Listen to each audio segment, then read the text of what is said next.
Words of wisdom. Drop that zero and get with the hero. As believers, the number one thing that we should be asking ourselves is, what are we doing it for? I can't stress enough telling people that self-examination is so important, especially in ministry, because pride could just creep in through the back door at any given time. And if you ain't paying attention, it'll creep in just like that little cockroach that squeezes in through the crack that you didn't even know was there.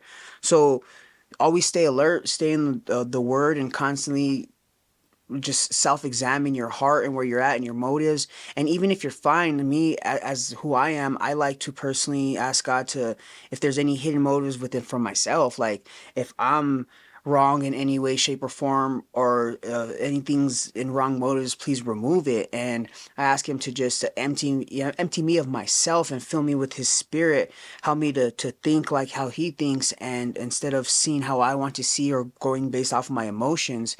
But self-examination is so important. So if I could stress anything, just make sure to always examine where you're at with God and examine what your motives are of what you're doing. Don't lose the focus.